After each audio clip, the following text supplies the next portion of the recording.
Tous les mois, en principe, on a des rendez-vous pour parler un peu du futur du travail, futur des organisations. Et aujourd'hui, on a souhaité parler de l'engagement. Donc, Bernard va se présenter. Et en tout cas, merci beaucoup d'avoir accepté d'être parmi nous.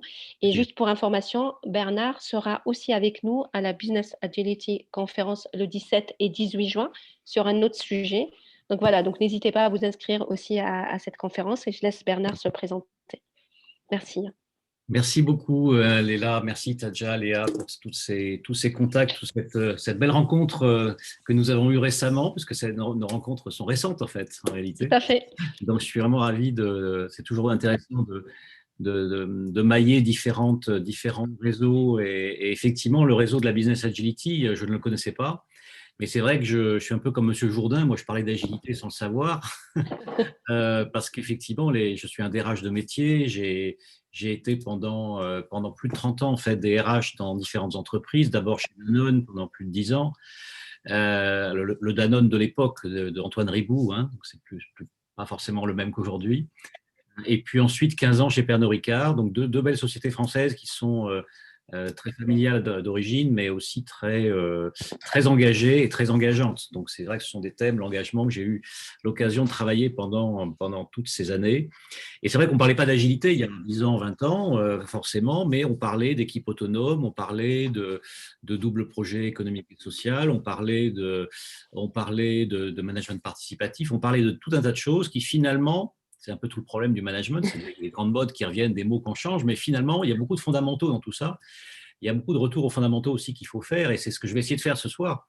C'est un peu démystifier ce thème de l'engagement et d'échanger avec vous sur ce qu'il a en commun avec le thème de l'agilité. On pourrait dire, non, finalement, ce n'est pas les mêmes thèmes. Et oui, il y a quand même un thème central, parce que l'agilité, on parle d'agilité organisationnelle, de business agilité, mais finalement, ce sont les hommes et les femmes de l'entreprise qui font cette agilité-là.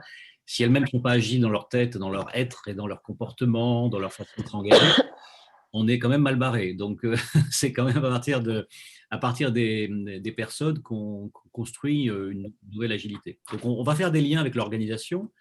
Ma présentation de juin sera d'ailleurs plus axée sur l'organisation, sur les aspects organisationnels. Aujourd'hui, on va être plus sur les aspects humains, les aspects individuels et collectifs de l'engagement. Et en relation avec le leadership en particulier. Comment est-ce que les managers, les leaders opérationnels, hein, les gens sur le terrain qui managent les équipes, comment est-ce qu'on fait en sorte qu'ils soient des créateurs d'engagement de leur côté et qui mènent à une certaine agilité ensuite de l'organisation. Voilà un peu pour me présenter. Je suis également enseignant à l'IESEG, School of Management, depuis peu, et je suis par ailleurs consultant, donc j'ai un peu je suis en mode slasher, comme on dit aujourd'hui, enseignant et puis consultant, formateur sur tous ces thèmes liés à la transformation RH en général, puisque j'étais DRH de métier, et également sur le thème de l'engagement, sur lequel j'ai beaucoup publié, créé des modèles. Et j'ai créé des modèles qui ne sont pas du tout académiques, qui sont formalisés, vous allez le voir, mais qui viennent de l'expérience du terrain. Donc, je n'ai pas fait la démarche de type PhD habituelle, de faire la recherche d'abord.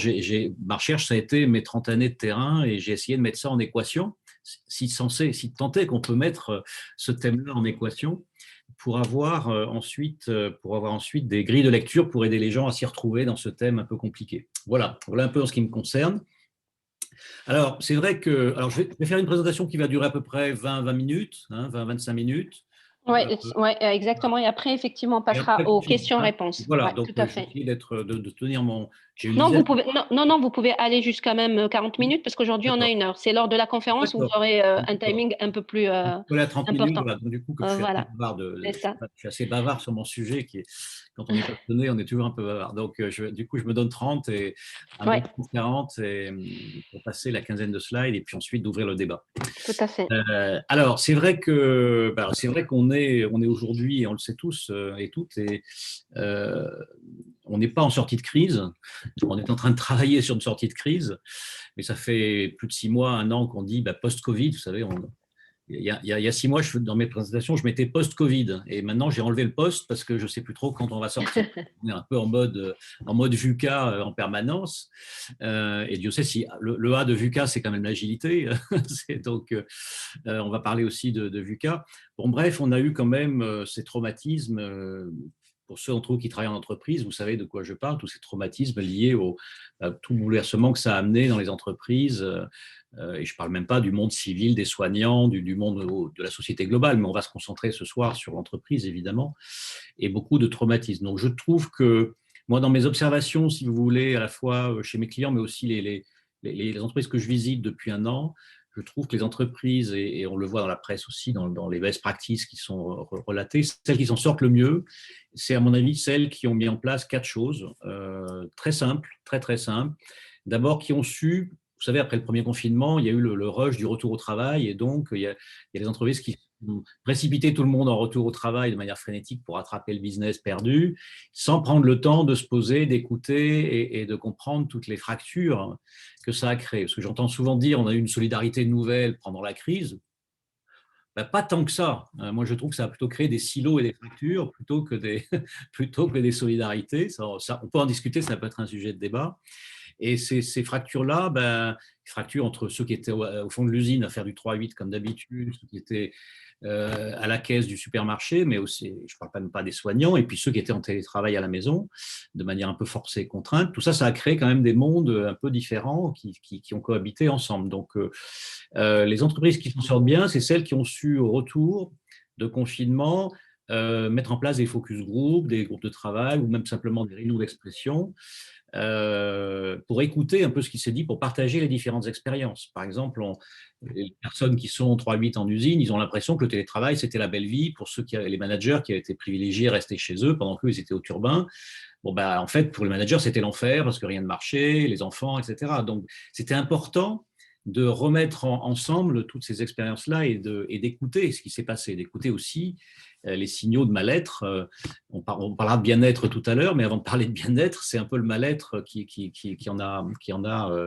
est sorti de cette affaire et qu'il faut écouter aussi. Donc ça, c'est pas qu'une affaire de DRH, c'est d'abord une affaire de manager opérationnel de tous les jours.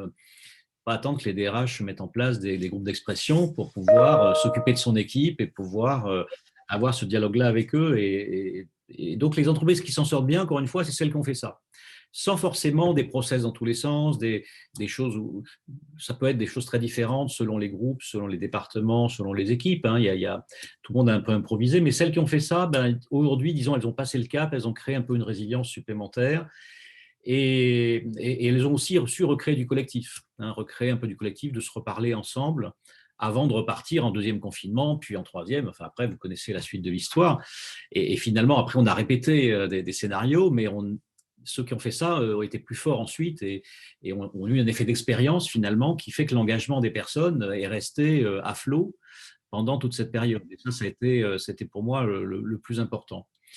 Et puis, dernier élément, plus RH, celui-là, c'est vrai, les entreprises qui ont aussi été un peu exemplaires, alors exemplaire c'est un bien grand mot, mais disons qui ont été correctes, qui ont été à la hauteur sur le plan de la gestion sociale. Comment est-ce qu'on a géré les suppressions d'emplois éventuelles? Est-ce qu'on a maintenu les emplois ou pas? Est-ce qu'on a maintenu les salaires ou pas? Est-ce qu'on a pris le chômage partiel ou pas? Enfin, tout ça, ça donne une tonalité aussi. Hein, ça donne une impression de est-ce que l'entreprise panique et optimise financièrement, ou bien est-ce que le facteur humain il est pris en compte pleinement dans l'entreprise? Est-ce qu'on a des gens qui sont à la hauteur là-dessus? Ça aussi, c'est mine de rien, pour moi, ces 4 éléments-là sont des éléments d'abord qui en disent long sur une culture d'entreprise.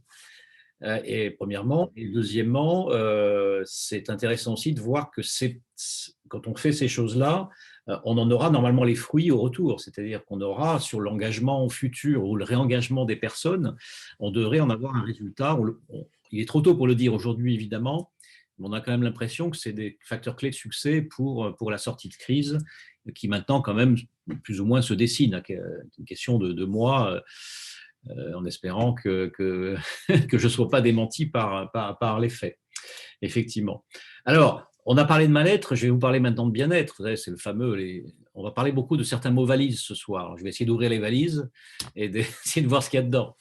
Parce que dans les mots valises, souvent, on les moque un peu en dérision, mais il y a des vraies réalités. C'est quand même intéressant de regarder. Alors, j'ai oublié de vous dire que moi, j'ai passé 10 ans de ma vie en Asie. J'étais à Hong Kong, j'étais DRH pour l'Asie pour Pernod Ricard, donc j'ai changé totalement de vie et de culture pendant 10 ans. Je suis revenu en France il y a 2 ans. Et ben, j'ai constaté que de retour en France, bon, le code du travail avait encore augmenté d'1 centimètre, mais ça, on est habitué. Mais à part ça, j'ai aussi constaté que mon beau pays que j'aime profondément, avait toujours un peu ses travers. Et dans les travers, il y a le côté un peu, on n'arrive pas à avoir des lignes de crête, des zones grises au milieu, des en même temps. On est toujours plutôt dans les extrêmes, c'est-à-dire on a envie de mettre des étiquettes sur les choses. Donc, en ce qui concerne le travail, bah, soit effectivement le travail, c'est considéré comme pénible, sale, les patrons, les capitalistes, c'est dur et ça crée des risques psychosociaux. Hein, et je ne suis pas du tout critique en disant ça, c'est une vraie réalité, il faut traiter ces sujets-là, bien évidemment. On parlera de burn-out tout à l'heure, je suis très sérieux sur le sujet, mais quand même, c'est soit le travail, c'est ça, soit tout d'un coup, hop, c'est le bonheur au travail et il faut mettre en place des chief happiness officers et des baby-foot et des palmiers dans la cantine, etc., etc. Vous voyez très bien de quoi je parle, ça nous a arrosé tout ça avant la crise et Dieu merci, cette approche qui vient de l'entreprise libérée il y a quelques années, qui a fini par des baby-foot, ben, tout ça, finalement, c'est un balancier, hein, c'est des balanciers tout ça, vous savez, ça revient, ça revient, ça va, et puis entre deux, on change d'entreprise.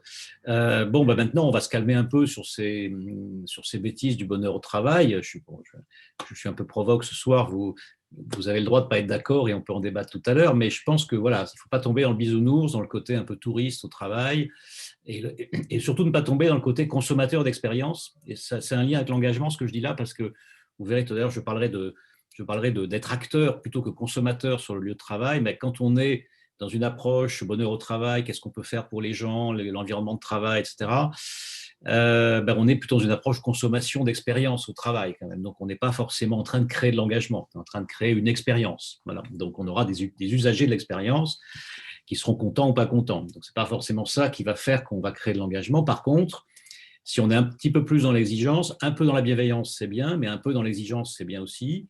Là, le curseur va se déplacer plus à droite, et là, du coup, on va être plutôt dans le développement, challenger les gens, faire qu'ils sortent un peu de leur ronron quotidien, les challenger, leur donner des objectifs ambitieux, être exigeant, peut-être se faire mal au genou de temps en temps, c'est vrai, mais être aussi un peu bienveillant quand il le faut. Bon, tout ça pour dire que moi, ma vision de l'engagement, finalement, c'est vieux comme le monde, je le formalise comme ça, mais c'est un peu une ligne de crête entre finalement un peu donner du bien-être et protéger ses équipes, ça c'est très important, et puis en même temps être exigeant et les faire grandir et dire des fois ça fait mal, hein, c'est pas que du confort et donc c'est comme ça qu'on arrive à créer de l'engagement et finalement quand on y réfléchit bien, ce qu'on appelait le paternalisme, vous savez, dans le temps, c'est un mot un peu qu'on n'ose plus utiliser. C'est un peu comme le cholestérol, il y avait le bon et le mauvais.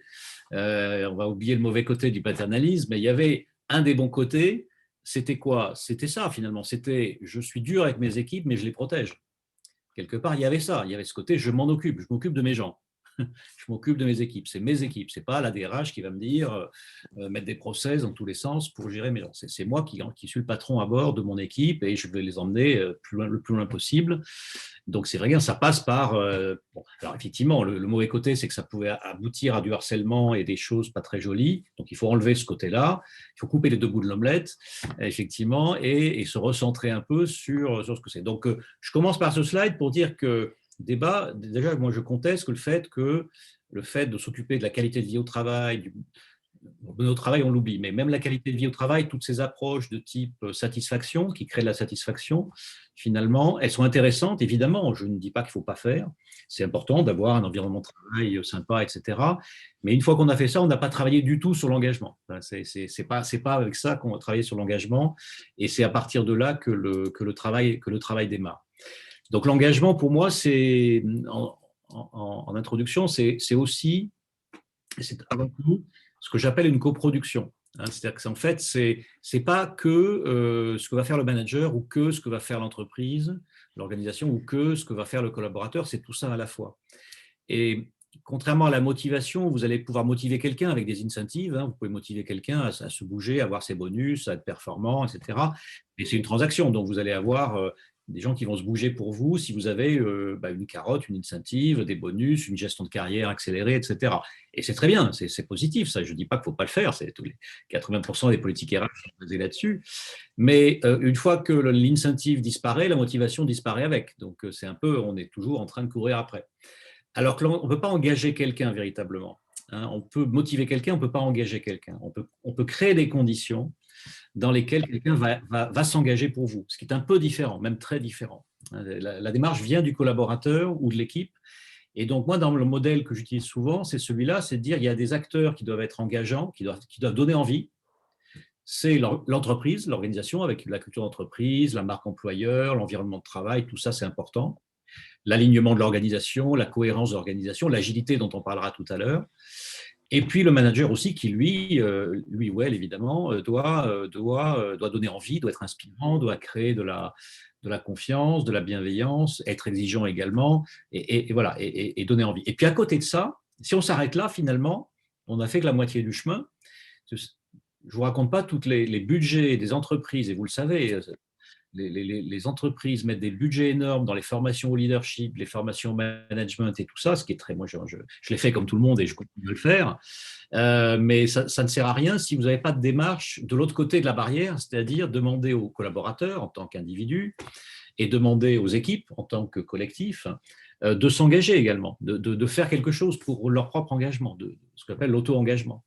Hein, donc de prendre conscience de leurs priorités, du style de management qui leur convient le mieux, de s'approprier également les choses. Donc si on ne fait pas ce travail-là, à un moment donné, on a un côté bancal et on s'étonne effectivement qu'on n'ait pas suivi en termes d'engagement. C'est ce qui fait la grande différence avec les politiques de motivation. Donc moi, partout où j'interviens, j'attaque les 4 carrés, les 4 cadrans là, de ce slide, et pas un seul, parce que je crois qu'il faut travailler sur l'ensemble et pas seulement sur ce que peut faire l'entreprise. Ça, c'est le premier point de départ.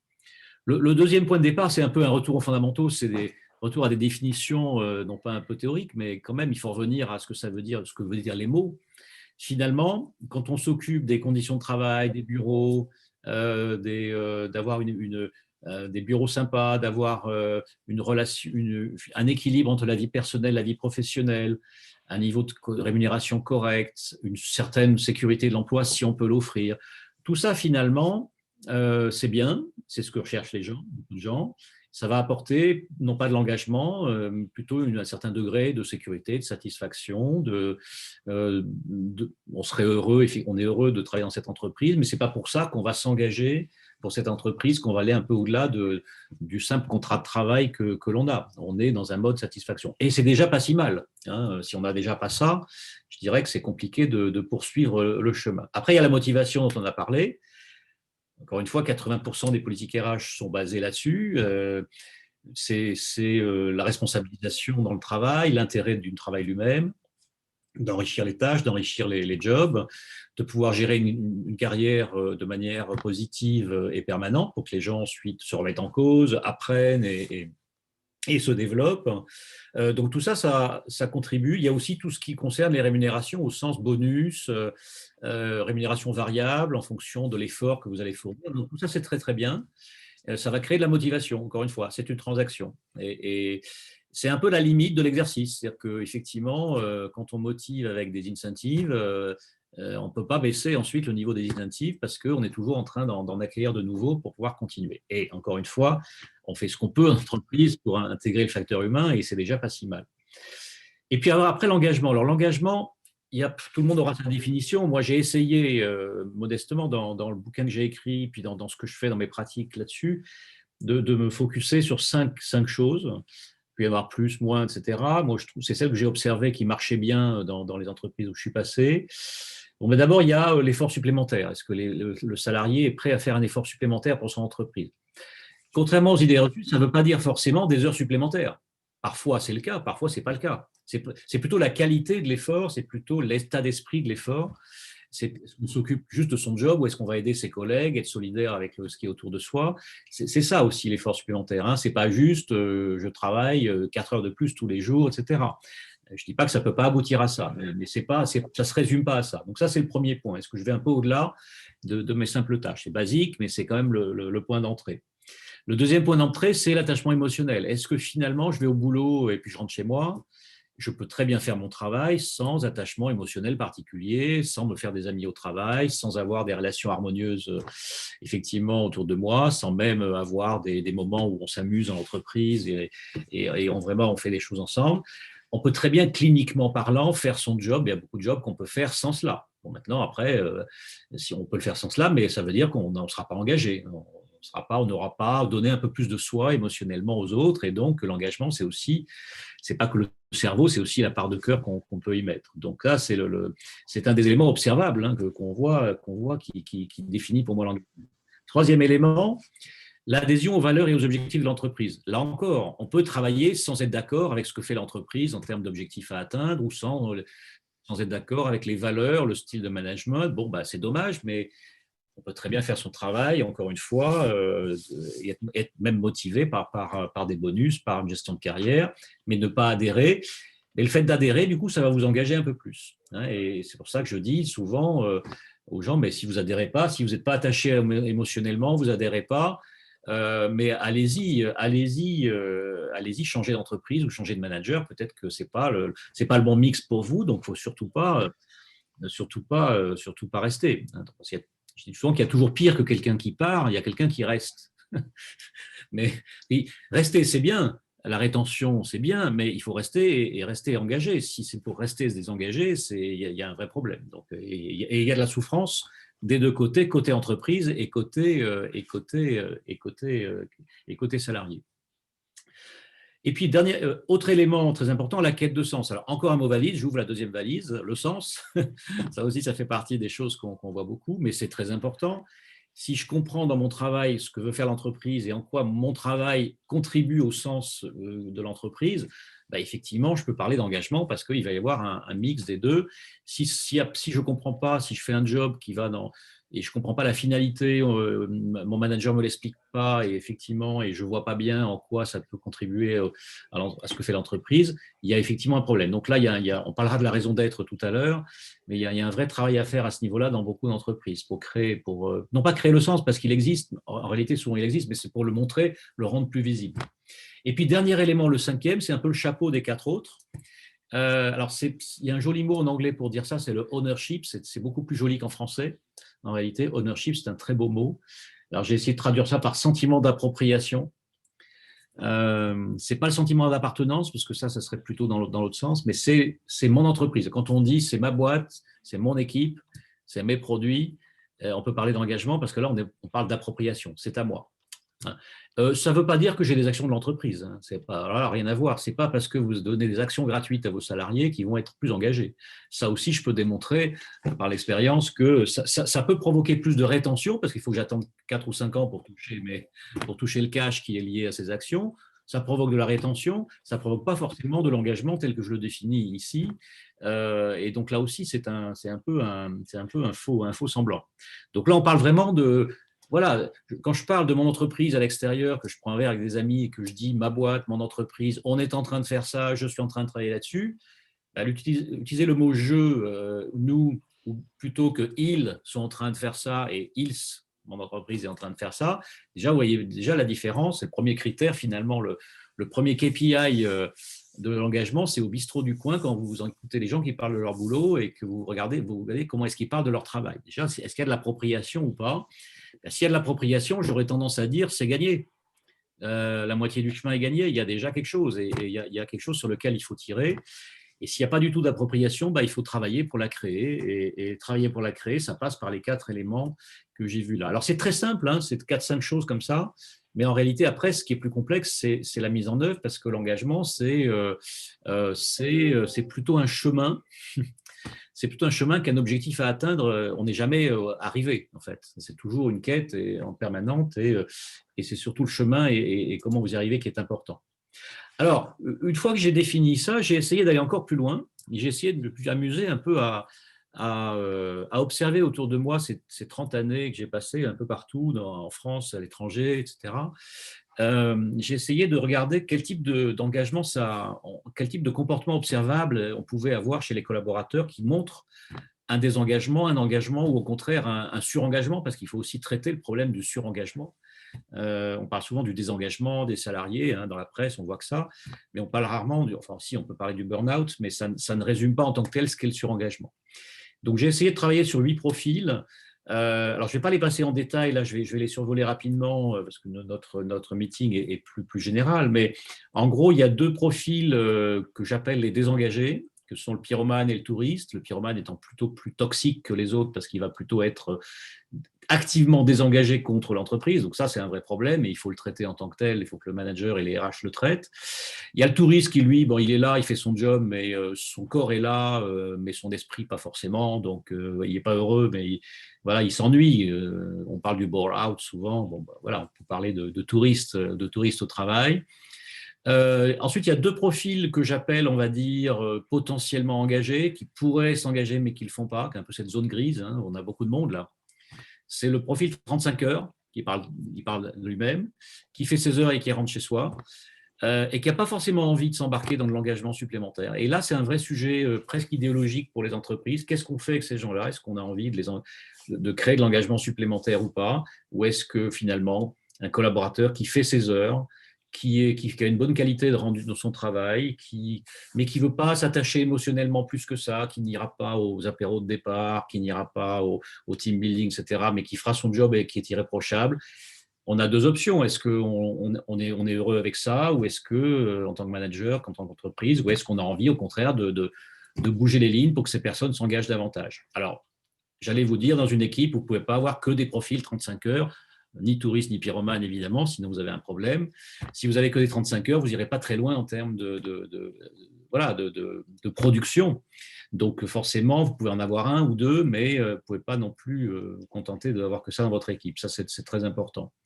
Après, vous avez le dilemme, le dilemme, c'est un profil particulier qui se pose plein de questions, qui a été engagé dans le passé, souvent, ce qu'on appelle l'ancien engagé, association des anciens engagés, qui a été engagé, puis pour une raison X ou Y, il ne l'est plus aujourd'hui parce qu'il est insatisfait ou il a un problème particulier. Ça peut être un problème personnel à la maison, ça peut être un problème professionnel, de salaire, de carrière, de manager, ça peut être plein de choses. Donc là, il est urgent de comprendre de quoi on parle pour pouvoir réengager cette personne qui a été engagée dans le passé et de comprendre ce qui se passe. Après, vous avez les deux profils engagés, sur lesquels on est plutôt content, et un bâtisseur, un alchimiste, donc deux profils qu'on aime avoir dans son équipe, qui sont enthousiastes, qui sont proactifs, qui sont même l'alchimiste, pour moi, c'est le degré, le nirvana, c'est-à-dire que c'est le degré ultime de l'engagement quand la personne est complètement auto-engagée et va être l'ambassadeur de l'entreprise finalement auprès des autres.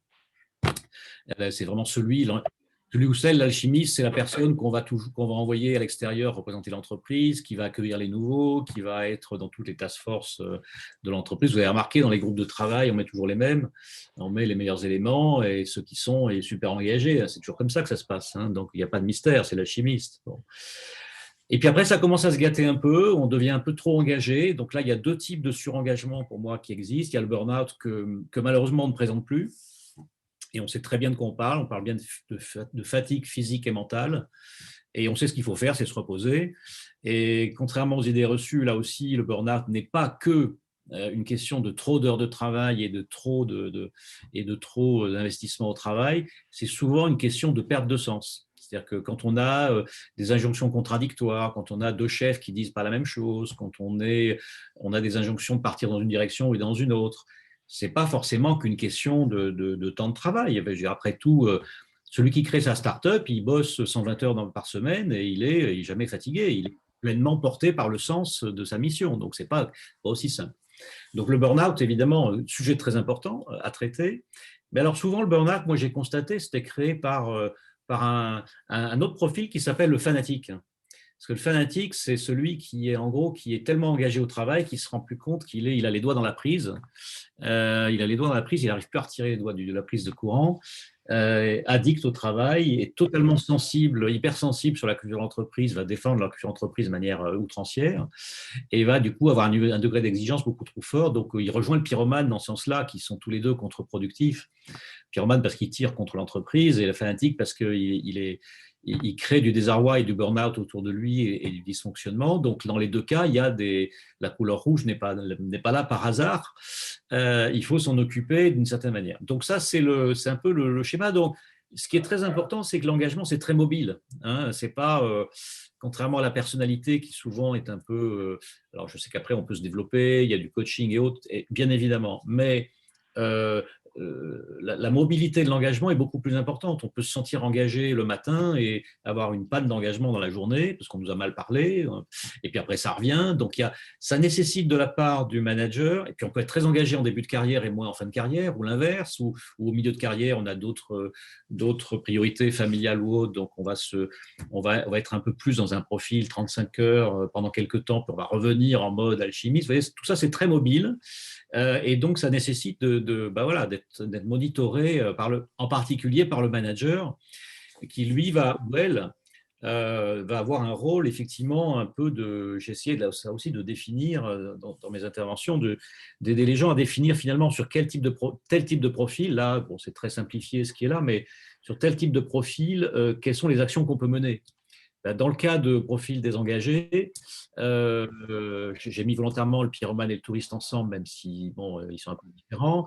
On est plutôt dans la prévention, dans la gestion, la prévention. Comment faire que ces profils-là ne soient pas toxiques pour le reste de l'équipe, parce que le rôle d'un manager, c'est de défendre aussi l'engagement collectif de l'équipe et de faire en sorte que ceux qui sont très désengagés, évidemment, ceux qui sont engagés, ils sont invités à être toxiques positivement pour les autres, bien évidemment, mais ceux qui sont désengagés, c'est le contraire. Donc là, il y a un côté, il ne faut pas isoler ces gens-là, il faut essayer de les gérer de manière un peu directive, un peu à la culotte, un peu serrée, d'évaluer les faits, leurs performances, de rien laisser passer, et de les inviter à un moment donné de faire un vrai choix de rester ou de partir. Enfin, et ça, c'est un jeu à trois entre les managers, les RH, les collaborateurs.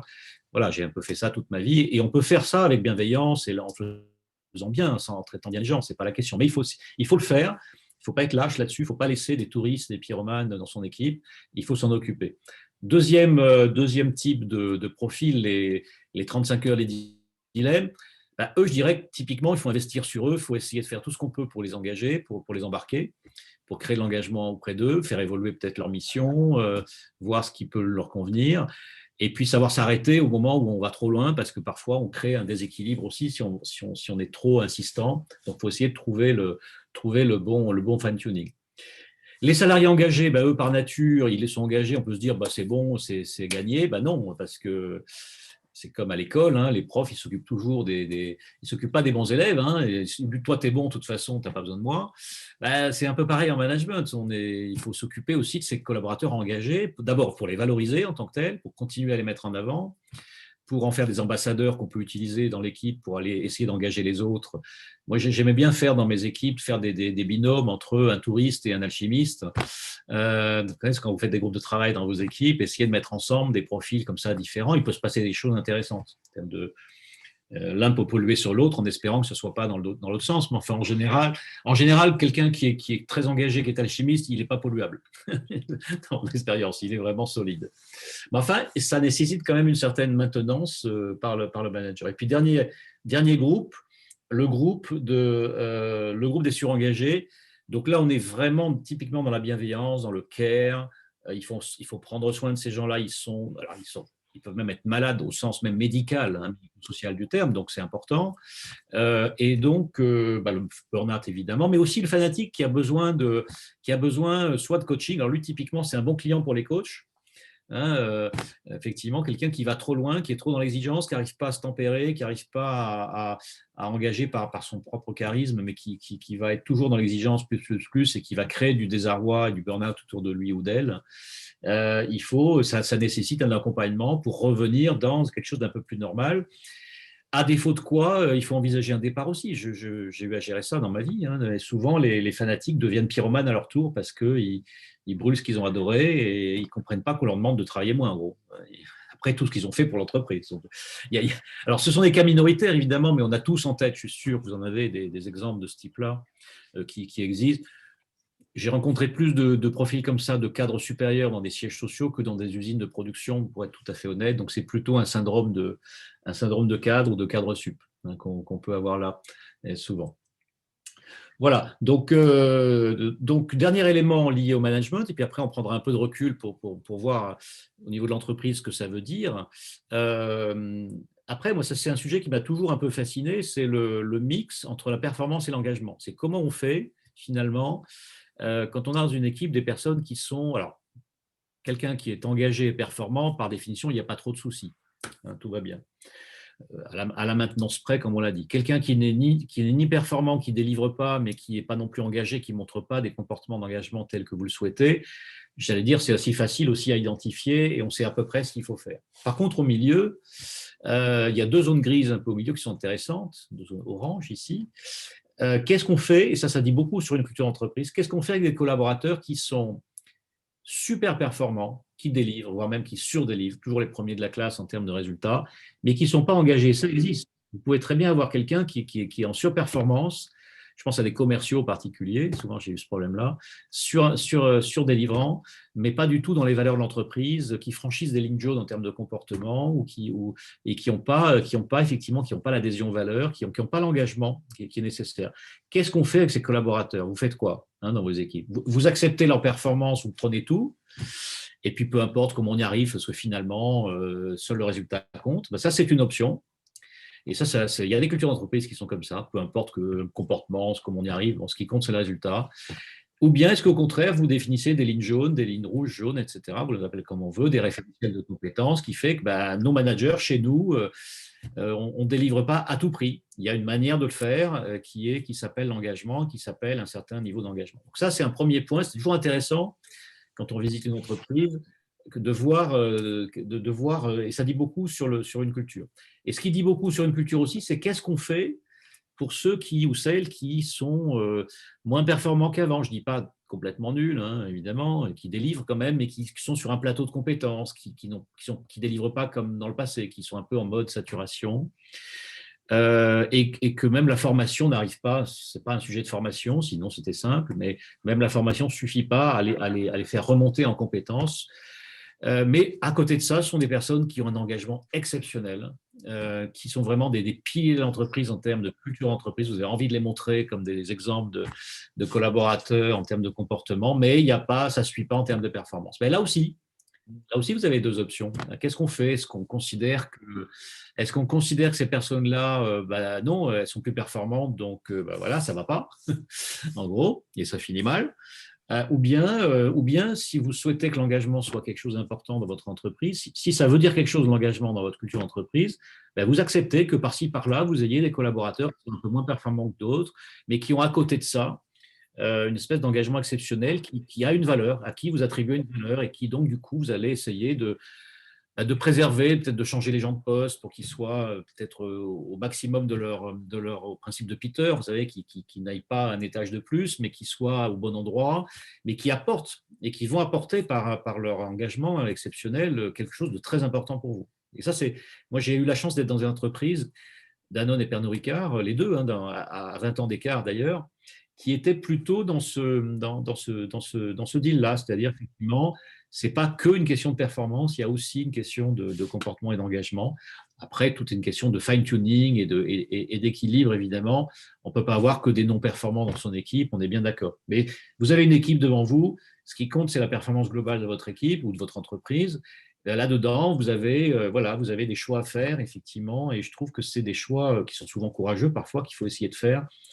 C'est tellement simple de dire il n'y a plus de performance, donc dehors, ou bien il n'y a pas d'engagement, donc on s'en fout finalement, on prend le résultat et l'engagement. Il y a ceux qui considèrent que l'engagement n'est qu'un moyen pour être performant. Ça, c'est une approche qui n'est pas la mienne. Et il y a ceux qui considèrent que l'engagement et la performance, ce sont 2 axes un peu différents sur lesquels on peut travailler, et évidemment avec l'envie d'arriver au maximum des 2, bien évidemment. Mais l'un peut aussi se compenser par l'autre à certains moments. Alors, on ne peut pas ne pas parler évidemment du télétravail, parce que dans le rôle du manager, il y a aussi, et encore plus depuis 1 an, mais de manière générale, ce développement du management distanciel et qui n'arrange pas les choses en termes d'évaluation de l'engagement, de la performance au travail. Donc ça, c'est clair que c'est un sujet absolument essentiel. Alors, moi, j'ai essayé de réfléchir à finalement ce que devrait être le travail après le Covid, parce que bon, ça avait largement démarré avant, mais maintenant, on n'a pas le choix. Il faut vraiment aborder ce sujet. Les entreprises qui souhaitent dire on revient au travail comme avant, ça va être un peu compliqué. Donc, il faut essayer de trouver une formule pour garder l'engagement un peu exceptionnel qu'on a de l'équipe en distanciel et en présentiel. Peut-être en repensant le travail avec 4 éléments. Il y a 4 éléments pour moi qui dans un poste de travail, il y a 4 éléments qu'on peut essayer d'analyser. Le premier élément, c'est les tâches qui sont par définition au service du client, hein, ou qui sont des tâches individuelles que vous avez à faire et que vous devez faire sur site absolument. C'est les magasins quand ils sont ouverts, c'est les usines de production quand elles tournent, c'est le service au client de manière générale. Donc ça, le distanciel n'arrivera pas à résoudre tout et le boulanger continuera à faire son pain et à servir le client au comptoir. C'est compliqué, même si on peut le commander par Internet, bien évidemment, mais enfin, ça restera. Donc ça, c'est un premier niveau dans tous les postes, il y a des niveaux comme ça qu'on ne peut pas enlever. Après, il y a des tâches individuelles que vous pouvez faire finalement à la maison, ce que j'appelle le focus, des tâches qui nécessitent un certain calme, si tant est que la maison soit un endroit calme, parce que ça aussi, c'est un élément à prendre en compte et on sait bien que ce n'est pas toujours le cas. Donc, des choses qu'on peut faire finalement qui n'ont aucun intérêt de faire dans l'entreprise. Donc, pourquoi faire 1 heure de RER le matin pour aller s'enfermer dans son bureau ou son open space pour réfléchir pendant 2 heures à un PowerPoint à présenter le lendemain? C'est vrai que c'est un petit peu ridicule.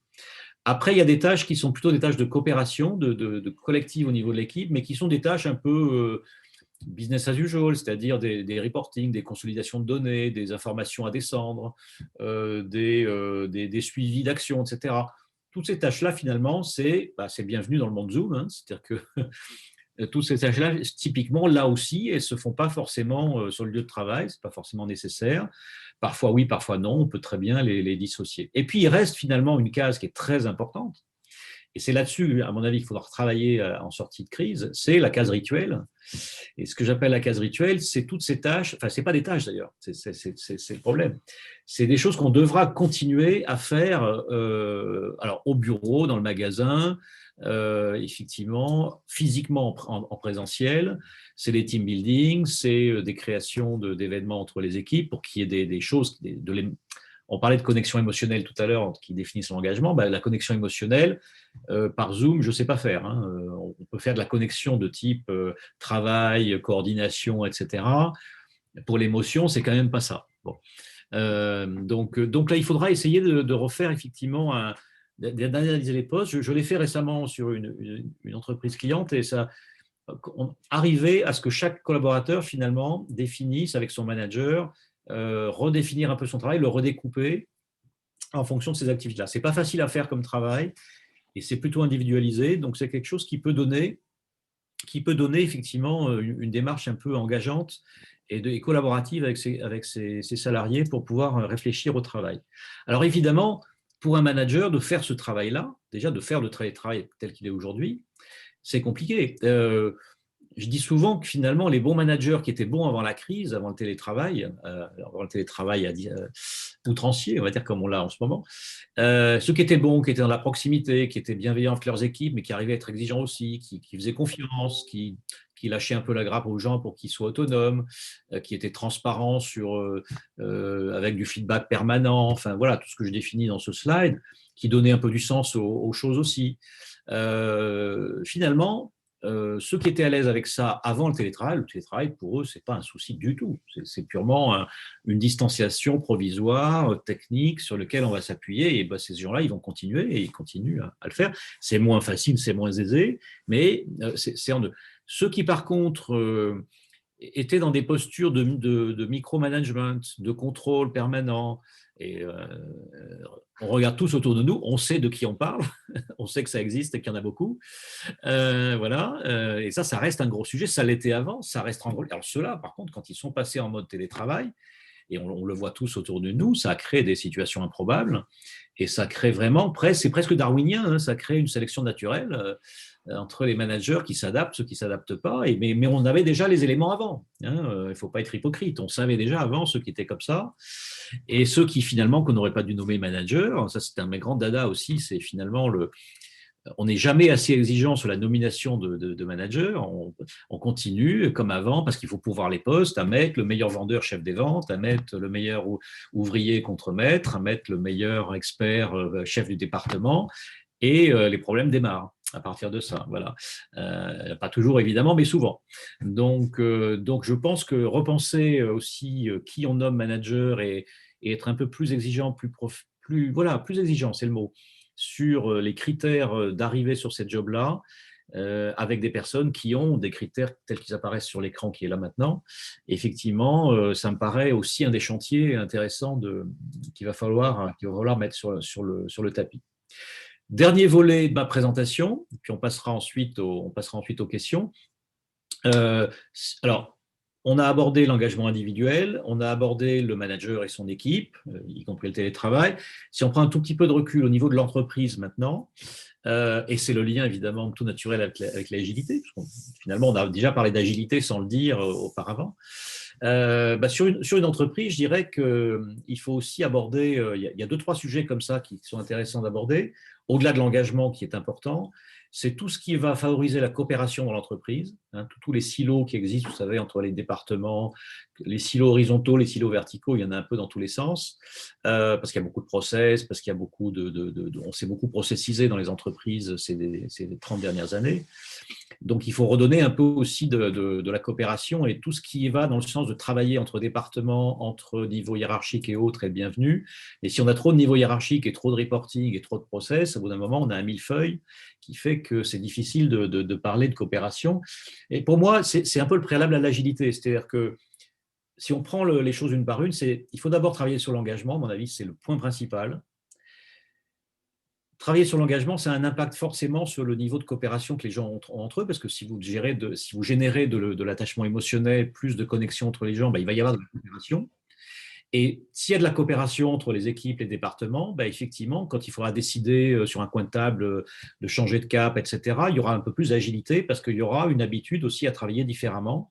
Et c'est ces comportements-là, finalement, c'est sur l'humain, le capital humain que ça se passe, avant que ça se passe sur le niveau de l'organisation. Donc, en fait, l'agilité, évidemment, il y a plein d'enjeux organisationnels et business, mais il y a aussi ces enjeux humains qui fait que ça ne se décrète pas. Et on ne se dit pas tout d'un coup, tiens, comment on va faire un management agile du jour au lendemain, quoi. C'est des choses qui se font dans le temps, avec là aussi des cadrans sur lesquels on travaille.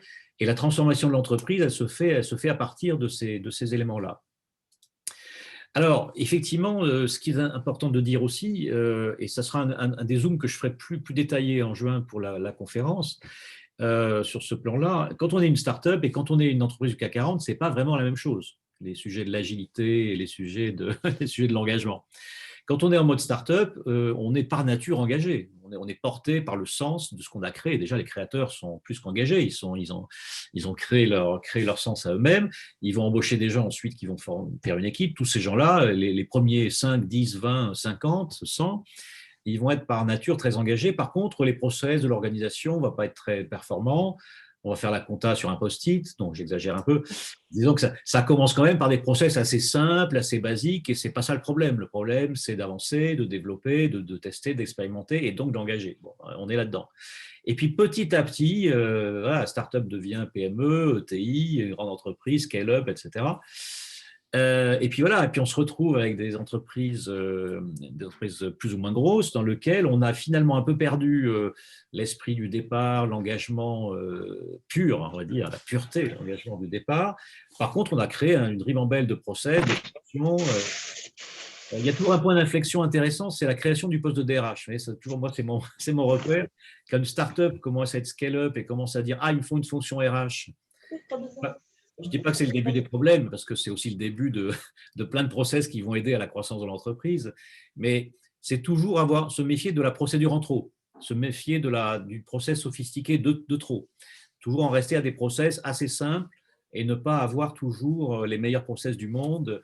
C'est pour ça que je me méfie aussi toujours un peu des best practices. Les meilleures pratiques, c'est bien, mais parfois on a tendance à revenir chez soi et à appliquer ce qui se fait mieux à côté, alors que ce qui se fait mieux à côté, ce n'est pas forcément ce qui est le mieux pour vous. Des fois, il faut aussi se dire qu'il faut rester dans une certaine simplicité. D'ailleurs, les grandes entreprises, les administrations, qu'est-ce qu'elles essayent de faire? C'est de simplifier. Elles n'y arrivent pas toujours.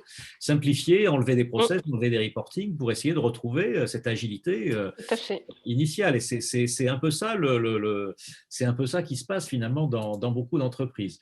Alors, j'aime bien le millefeuille, c'est mon gâteau préféré, mais je ne l'ai pas mis là pour cette raison sur le schéma. Je l'ai mis là parce que pour moi, le meilleur ennemi de l'agilité et donc de l'engagement, tout ça va ensemble, c'est ça, c'est le millefeuille des processus. On rajoute un process sur un autre, on rajoute un reporting sur un autre, on a des systèmes qui se rajoutent, on veut avoir le meilleur du monde. Parce qu'on est professionnel aussi. Quand on est professionnel, on a envie d'avoir les meilleurs outils pour être fier de ce qu'on a fait, etc. Donc finalement, on ne se méfie pas, on y va. Et puis on se rend compte qu'après, on a mis trop, et les pauvres managers qui sont au milieu de l'entreprise, et les middle managers qui ont à gérer vos process RH ou financiers ou logistiques ou autres, c'est à eux qu'incombe ensuite de faire vivre ça, et ça est écrasé par les reporting et les process. Donc ça, on sait que c'est une réalité. Donc c'est pour ça que l'engagement, avant d'être des politiques RH, c'est d'abord un aspect organisationnel très important. Et mon dernier slide, ce sera pour dire que finalement, l'agilité, c'est un peu l'hélicoptère. J'aime bien l'image de l'hélicoptère au milieu.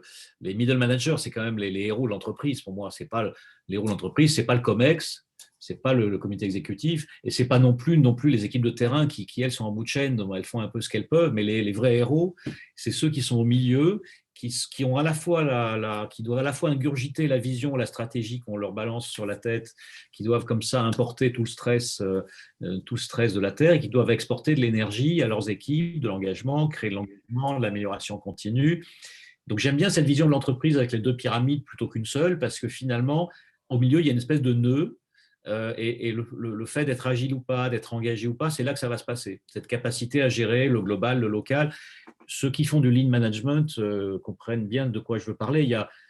L'engagement il existe quand vous avez un bon top-down, c'est-à-dire un bon alignement stratégique, une direction qui est claire et qui cascade bien les choses, mais aussi du bottom-up permanent avec de l'appropriation, on en revient à ça, l'appropriation par les gens. Si vous n'avez pas l'appropriation, l'engagement par l'appropriation, tout ce que vous pouvez faire en top-down s'arrête au milieu chez les middle managers, et l'hélicoptère est bloqué là, et ça ne se passe pas très bien. Et je le relis ça finalement à ces histoires de… Alors, dernier mot valise de la journée, la raison d'être, fameuse raison d'être, chantier raison d'être, la loi Pacte. La raison d'être, il y a deux approches. Il y a l'approche, allez, on se met au vert, comité de direction, éventuellement un peu élargi, et on pond 5 lignes qui va être notre raison d'être, qui va être un slogan macro, très complexifié, etc. souvent. Bon, ça va être soi-disant ça, là, et puis on va communiquer ça aux collaborateurs. Bon, ça, c'est l'approche qui ne marche pas. Et puis l'approche qui peut fonctionner éventuellement, mais qui peut, elle, créer de l'engagement, c'est un vrai choix, c'est de dire cette raison d'être, essayons d'avoir un chantier raison d'en être. C'est-à-dire, pourquoi moi qui suis sur le terrain, je serai de cette aventure, qu'est-ce que ça veut dire pour moi dans mon travail au quotidien, quel sens ça a. Donc c'est relier finalement les deux bouts de l'omelette pour qu'il se passe des choses et que la raison d'être ait été co-créée, coproduite aussi par les collaborateurs. Ça paraît simple en le disant, mais combien d'entreprises font vraiment ça? Non, souvent les raisons d'être, c'est des choses qui ont été faites de manière avec des consultants extérieurs, parfois c'est vrai, mais aussi avec le top management ou le middle parfois, mais qui ensuite étaient communiquées sans avoir plus qu'une information, mais une coproduction, une collaboration du terrain à traduire cette raison d'être, et surtout ensuite en faire une réalité quotidienne. Donc là, il y a plein de chantiers intéressants à mener, certains sont en cours. Et il y en a beaucoup d'autres à ouvrir, à mon avis, sur le sujet. Voilà. Ça sera mon dernier slide parce que je crois que le temps quand même, on avait dit 20 minutes et on en est à 50. Personne ne Voilà. m'a arrêté, donc moi j'ai Ouais. continué. Non, mais c'est Euh, très bien, mais c'est, ouais, effectivement, peut-être leur voilà. laisser, juste finissez et leur laisser le temps de poser quelques questions. Voilà. Donc On en est déjà j'ai une pas de là, ouais. conclusion. Voilà. Ma conclusion, c'est de dire, voilà, j'ai essayé d'être pas trop consensuel et un peu clivant parfois sur certaines choses. C'est ma manière d'être, en tout cas. Enfin, ça part de conviction terrain. Donc, je serais très heureux d'avoir ou des questions ou même des confrontations bienveillantes avec certains Donc d'entre vous sur le voilà, sujet. donc je vous donne, la remarque de Fabrice. L'agilité est Oui, liée à l'optimisation de la création de valeur pour le client et qui crée de la valeur pour le client. oui, Ce sont les équipes agiles et non les managers ni le oui, COMEX. Donc les équipes de terrain sont celles qui oui. sont agiles et engagées et non les managers intermédiaires. Alors, c'est très intéressant. Oui, c'est évidemment vrai. Évidemment que l'agilité, c'est la plus proche du client, bien évidemment. Mais je pense aussi, par contre, que ça, c'est une chaîne de valeur. C'est-à-dire que pour qu'il y ait cette Tout agilité à fait. de la ligne qui est près du client, bah, effectivement, alors en mode startup, tout va bien. On n'a pas besoin d'avoir des managers, middle managers pour fonctionner. On y va, on est agile, on est près du client. Mais quand vous êtes dans des structures avec 15 niveaux hiérarchiques, vous avez des process, vous avez des choses qu'on fait, d'autres qu'on ne fait pas avec le client. Il faut redéfinir un peu ce qu'est un service au client. Et ça passe aussi par les managers intermédiaires pour permettre de l'agilité de la première ligne, il faut que la deuxième ligne, celle qui est dans le middle, l'hélicoptère, là, il faut que ces gens-là aussi aient dans leur tête une certaine agilité, une certaine acceptation de ne pas tout contrôler, de ne pas tout maîtriser, pour laisser de l'initiative, de l'expérimentation, peut-être même de se planter des fois, de faire du fail fast, comme on dit souvent maintenant, pour qu'il se passe des choses. Donc, c'est la transformation agile. Voilà, la remarque de l'organisation, c'est ça, c'est finalement travailler les comportements managériaux, travailler l'engagement, mais aussi l'engagement des collaborateurs, parce que ça ne peut pas partir que du haut non plus. Hein. C'est ni que tout en bas, ni tout en haut. C'est quelque part un peu partout. Tout à fait et voilà, juste pour compléter par rapport à ça, quand on parle business agility, voilà et l'agilité, c'est à la fois, une chaîne de valeur pour le client et une chaîne, et apporter de la valeur aussi aux collaborateurs et à l'organisation et à tout Absolument. l'écosystème de l'entreprise, y compris effectivement les partenaires, y compris, effectivement les fournisseurs et cetera. Donc, l'agilité, c'est vraiment un écosystème et non pas juste, le client, parce qu'il est roi. C'est parce qu'aussi en interne, on a travaillé sur la valeur apportée aux collaborateurs. Absolument. Et l'agilité, vous voyez, j'irais même plus loin, l'agilité peut produire de la bienveillance, ou la bienveillance peut produire de l'agilité, parce que finalement, on parle beaucoup de ce mot valise bienveillance, mais le fait d'accepter, par exemple, dans des grands groupes, quand vous avez des reporting complexes ou des process complexes, d'accepter de temps en temps, pas toujours, de temps en temps, de s'écarter du process, de décider sur un coin de table d'un truc qui paraît simple et c'est pas la peine de faire 3 signatures. Vous voyez, les grands groupes ne savent plus faire ça. On perd en agilité énormément. Et alors, j'étais en Asie pendant 10 ans, je ne vous raconte pas, en Asie, il faut 6 signatures du chef avant de. Il y a des aspects culturels qui se rajoutent après. Mais même dans nos grandes entreprises françaises, un process, c'est un process. Et même nous, les RH, on devient rigide et pas assez agile au bout d'un moment parce qu'on a un process qui doit cascader. Alors évidemment, il ne faut pas que ce soit la débandade, que tout le monde fait ce qu'il veut, mais à un moment donné, il faut accepter l'idée que de temps en temps, il faut pouvoir accepter l'idée qu'on s'écarte un peu du process pour décider de choses qui sont importantes. Utile, ouais. Et de ne pas décider à 10 niveaux hiérarchiques. Je dis souvent, parfois, il faut décider à 2-3 niveaux hiérarchiques max et pas à 7-8 pour des choses qui n'en valent pas la peine. Donc ça aussi, c'est le headquarter à Paris n'a pas besoin de savoir le salaire du cariste à Taïwan. Enfin, je veux dire, c'est à un moment donné, c'est pas.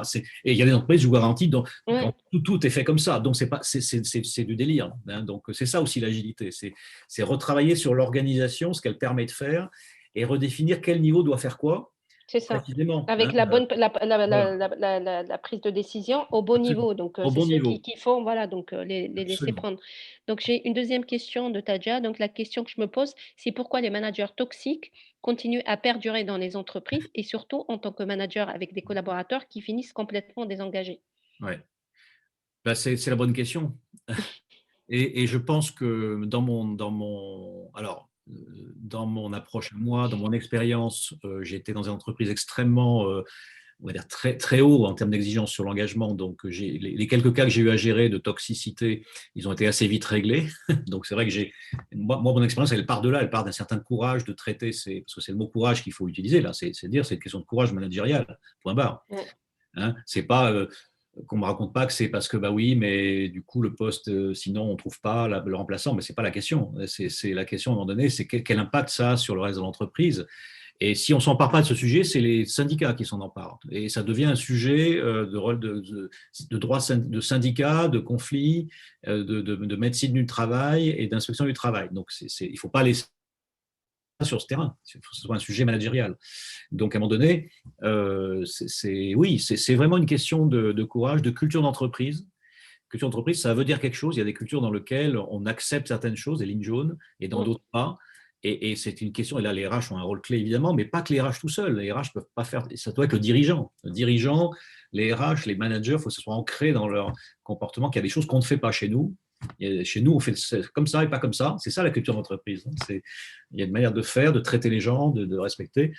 Ça ne veut pas dire qu'on n'est pas exigeant avec les gens, parce que le problème de la toxicité, c'est que des fois, il faut être un peu toxique, gentiment toxique, pour atteindre plus par les gens, d'obtenir plus, d'être exigeant sur des niveaux de rendu, d'ambition, d'atteinte. Parfois, ça veut dire aussi bousculer les personnes. Et ce n'est pas être toxique, ça c'est simplement être très exigeant, et parfois ça passe par voilà, être un peu dur avec certaines personnes parce qu'elles ne donnent pas le meilleur d'elles-mêmes, l'engagement n'est pas là, donc il faut aller le chercher. Et certains traduiront ça par le fait qu'on est toxique, etc. Non, c'est pas le cas. Hein, il faut bien différencier. Les managers qui sont toxiques, c'est pas ça. C'est ceux qui vraiment créent du dysfonctionnement, du burn-out autour d'eux. Donc, Tout à fait. Donc, on a une autre question, finalité. Quel est le manager de demain? Comment seront, selon vous, les formations de demain? Comment voyez-vous cela? je me méfie toujours des questions, non pas que je ne me méfie pas de la personne qui pose la question, mais je me méfie toujours des questions sur le travail, le demain, vous savez, après, le monde d'après, the future of work, tout le monde est là-dessus, vous voyez de tout partout là-dessus. Moi, j'en sais rien, le manager de demain. Ce que je sais, c'est qu'aujourd'hui, voilà, je vous dis, j'en sais rien, mais ce que je sais, c'est qu'aujourd'hui, il y a des choses qu'on ne peut plus faire comme avant. Je ne peux pas dire ce qu'on fera demain, c'est-à-dire qu'aujourd'hui, on ne peut plus micromanager, enfin, les révélateurs du télétravail, de tout ce qu'on a vécu, dire que c'est ça, on ne peut plus manager que par l'exigence ou que par la bienveillance. À un moment donné, il faut aussi, l'engagement devient quelque chose de clé parce que là, ce qui fera la différence entre les boîtes, ce sera vraiment le niveau d'engagement des collaborateurs, ce ne sera pas forcément le reste, ce sera ça la vraie différence. Donc, le manager de demain, quand même, pour essayer de répondre, sera quelqu'un qui va créer de l'engagement autour d'elle ou de lui. Et ça, c'est pas donné à tout le monde. Le problème, c'est que la vraie question, c'est comment on recrute les managers et qui on met dans ces postes-là. Donc ça, c'est la vraie question. Parce que finalement, si on était plus exigeant sur les recrutements et les formations, mais ce n'est pas tellement la formation, parce que quand on dit formation, ça veut dire qu'il est presque déjà un peu trop tard. On fait tous la nomination de quelqu'un comme manager, c'est-à-dire sur quels critères on se base pour nommer quelqu'un de manager, ça en dit déjà long sur la réussite qu'il ou elle aura dans son job de manager. Après la formation, on essaie de rattraper les choses. Dans mon expérience, des formations au management, au leadership, j'en ai fait faire, j'en ai acheté pour toutes mes entreprises où j'étais partout. Il y a des millions d'euros là-dedans et tant mieux parce que c'est mérité. Mais parfois, c'est un puissant fond. On envoie des gens dans des formations, des managers, alors qu'ils ne devraient même pas être dans leur job. On sait avant que ce n'est pas la formation qui va résoudre le problème, et on y va, on le fait quand même, parce que voilà, on revient sur manque de courage et autres. Et on ne peut pas non plus déforester totalement toute une ligne managériale, sinon on n'a plus personne, et c'est tout le dilemme. Hein, donc on fait au mieux, mais des fois on sait que certaines personnes ne sont pas là où elles devraient être. Aussi parce qu'on ne valorise pas bien les filières d'experts. Dans les entreprises, tout le monde veut être manager pour faire carrière. Faire carrière égale monter en termes de management, arriver à être directeur général. Donc, c'est forcément du management. Et les filières de type expertise, gestion de projet, transversale et autres, qui sont des filières dans lesquelles on aurait besoin de qualité aussi de personnes qui ne peuvent pas manager des gens, mais qui sont peut-être bons en transversal par ailleurs, parce qu'ils amènent autre chose. Et bien ça, ce n'est pas assez valorisé non plus. Donc, il faut aussi essayer de dire qu'il y a des gens qui seront plus à l'aise dans des jobs d'experts, quoi. Hein, et ça, c'est pas. Les entreprises ont du mal avec ça. Complètement. Et en même temps, quand on voit les GAFA aujourd'hui, peut-être Ouais. ça peut, pour certains, c'est pas un exemple, mais effectivement, les métiers techniques sont valorisés. Et à un moment donné, Google, il y a quelques années, ils n'arrivaient pas à trouver de manager parce qu'aucun de leurs ingénieurs n'avait envie de faire ça. Donc, Absolument. ils les ont un peu poussés Tout pour pouvoir accepter certains postes de management. Mais ça vient aussi avec le salaire, c'est-à-dire qu'un manager, il est aussi bien payé ouais, qu'un développeur. c'est ça. Et je pense qu'en France, on monte ou on évolue que par le haut. Et C'est ça. donc, voilà, ça pousse des C'est personnes ça. qui adorent la technique, qui adorent faire leur métier au quotidien, ben, à devenir manager parce que c'est ce qui va changer leurs Absolument. conditions. Tout à fait. Voilà. Tout à fait. Et ça, c'est un vrai sujet. Et alors que si, au contraire, on reste dans une logique. Dieu sait si j'aime pas les entreprises matricielles tellement, mais au moins dans le matriciel, il y avait ce côté-là. Il y avait le côté, on peut être expert et aller apporter de la valeur ajoutée à toute une ligne sans être le chef des autres. Oui, tout à fait. Mais Tout à fait. c'était Ouais, le côté positif du matriciel, il était là. c'est ça. Par contre, après, c'était le bazar parce que plusieurs lignes hiérarchiques qui se reportaient les unes des autres. Mais c'est vrai que ça a Ouais. apporté par contre ce fait qu'on n'était pas obligé d'être manager forcément opérationnel. On pouvait quand même avoir une valeur. Voilà. Absolument. Il est 20h04, on prend encore une question. Donc, c'est Nadine. Donc, vous parliez de sentiment d'appropriation dans les 5 moteurs d'engagement. Vous l'avez différencié du sentiment d'appartenance en disant, me Oui. semble-t-il, que c'était même dans l'autre sens. Pourriez-vous Oui. expliquer cette différence de sens? effectivement, je suis allé vite. Parfois, j'explique le détail, parfois pas, mais l'occasion de répondre. Bah, le sentiment d'appartenance, c'est vous avez le sentiment d'appartenir à une entreprise, à une culture dont vous êtes voilà, un citoyen du pays, de l'entreprise. J'appartiens à mon pays, j'appartiens à mon entreprise. Donc, voilà, on est dans la motivation, là. C'est-à-dire que je suis motivé parce que voilà, je vais donner le meilleur de moi-même parce que j'ai quelque chose en retour et on est plutôt dans la motivation. Le sentiment d'appartenance, il est plutôt là, ou bien dans la satisfaction, c'est-à-dire que voilà, je suis content des conditions de travail, des espaces de travail, voilà, pour moi, ça me va, j'appartiens à cette entreprise. Alors que quand c'est l'entreprise qui vous appartient, vous allez vous bouger pour faire des choses différentes, parce qu'on peut avoir un sentiment d'appartenance, mais être confortablement installé dans son sentiment d'appartenance et ne pas être engagé pour autant. C'est ça que j'ai voulu dire. Alors que quand on est dans inversement, si on est propriétaire, vous savez, c'est comme propriétaire ou locataire. Quand vous êtes locataire, vous ne prenez pas le même soin de votre appartement quand vous êtes propriétaire. Quand c'est le vôtre, ça ne veut pas dire que vous avez des actions, encore une fois, mais quand vous estimez que c'est à vous et que vous faites comme si c'était pour votre boîte, voilà, ça change tout un peu dans la relation, quoi. C'est un peu cette question de la propriété, le sentiment de... Ok. Donc, le mot de la fin, c'est Thomus et voilà, donc qui vous dit, très bonne conférence, merci Bernard. Wassim, Merci. excellent séminaire, merci beaucoup. Merci beaucoup. Merci à vous. Amandine, merci pour cette conférence très instructive et voilà. Et rendez-vous en juin, alors, pour ceux qui le souhaiteront. Absolument, exactement. Donc, Voilà. pour ceux qui sont encore là et merci, d'avoir, voulu ajouter 6 minutes de votre temps, n'hésitez pas à vous inscrire sur Business Agility Conférence Paris. Donc, pour la conférence le 17 et le 18 juin prochain, où vous allez encore une fois voir Bernard sur d'autres sujets et d'autres conférenciers. Merci à tous et je vous souhaite une excellente soirée. Au revoir. Merci beaucoup. Bonsoir à tous.